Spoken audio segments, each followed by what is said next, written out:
என்னங்க நான் இன்னைக்கு என்ன டிஷ் பண்ண போறேன்னா வெஜிடபிள் குருமா செஞ்சு காமிக்கிறேங்க.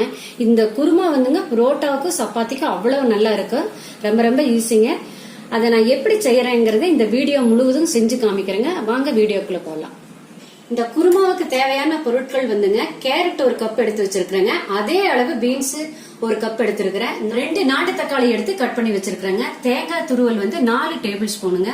தேவைக்கு வந்துங்க வெறும் மிளகாய் தூள், தாளிக்கிறதுக்கு கடுகு, ஆயில், தேவைக்கு உப்புங்க, 3 டேபிள் ஸ்பூன் பொட்டுக்கடலை, 1/2 டீஸ்பூன் சோம்புங்க, 1/2 டீஸ்பூன் கசகசா, ஒரு பெரிய வெங்காயம் எடுத்து ஸ்லைஸா கட் பண்ணி வச்சிருக்கிறேங்க. இஞ்சி வந்துங்க 1 இன்ச் அளவு, பூண்டு 6 பல் வச்சிருக்கேன், 2 ஏலக்காய், 3 கிராம்பு, 2 பட்டை. பால் வந்துங்க ஒரு டம்ளர் 200 மில்லி பிடிக்குங்க.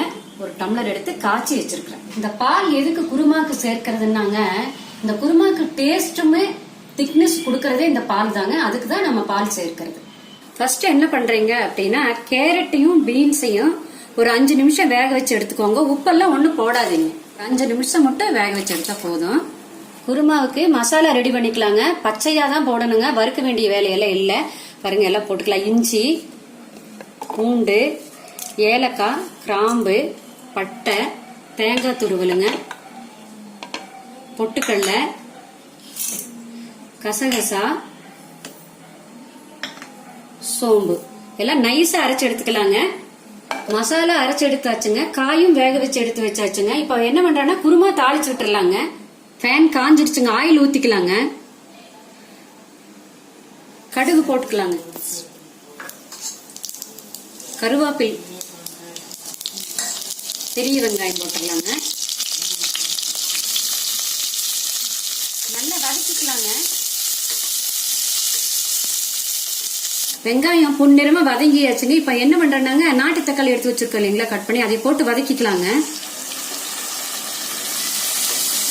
தக்காளி நல்லா வதக்கியாச்சுங்க. இப்ப என்ன பண்றாங்க, நம்ம அரைச்சு வச்சிருக்கோம் இல்லைங்களா மசால், அதை ஊத்திடலாங்க. ஊத்திட்டு இந்த மிக்சிலேயே கொஞ்சம் தண்ணி, இந்த குருமாவுக்கு தேவையான அளவு தண்ணி ஊத்திக்கலாங்க. தண்ணி ஊத்தி பாருங்க, இதையும் ஊத்திடலாம். ஊத்திட்டு ஒரு கலக்கி விடுங்க. கலக்கிட்டு காரம் வந்து வீட்டில் அரைச்ச வெறும் மிளகாய் தூளுங்க. பச்சை மிளகாய், மஞ்சள் தூள் இதெல்லாம் எதுவுமே போடுறது இல்லை. ஒரே 1 ஸ்பூன் போட்டிருக்கிறேன். தேவையான அளவு உப்பு சேர்த்துக்கலாங்க. தக்காளி வதங்கும் போதோ வெங்காயம் வதங்கும் போதோ நான் உப்பு போடலைங்க. இப்பதான் உப்பு போடுறேங்க.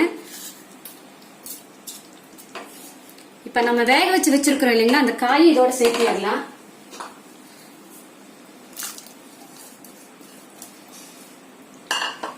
ஒரு கலக்கி விட்டு மூடி வச்சிருங்க. 5 நிமிஷம் வேகட்டுங்க.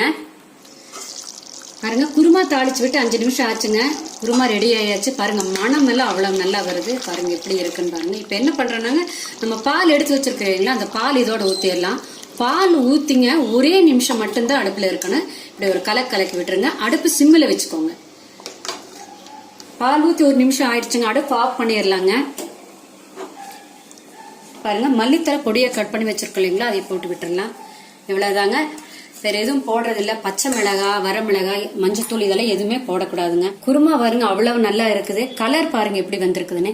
இந்த குருமாவுக்கு பாருங்க, பச்சை மிளகாய், வரமிளகாய் எல்லாம் எதுவுமே சேர்க்கல. வெறும் மிளகாய் தூள் மட்டும்தான் சேர்த்துருக்கு. அதே போதுங்க காரம். இப்படிதாங்க வைக்கணும். பாருங்க, காய் எல்லாம் பாருங்க எப்படி வந்திருக்குன்னு. குருமா அவ்வளவு டேஸ்டா இருக்குது, அவ்வளவு மனமா இருக்குது. நீங்களும் இதே மாதிரி செஞ்சு பாருங்க. செஞ்சு சாப்பிட்டு பார்த்துட்டு உங்க கமெண்ட்ஸை சொல்லுங்க.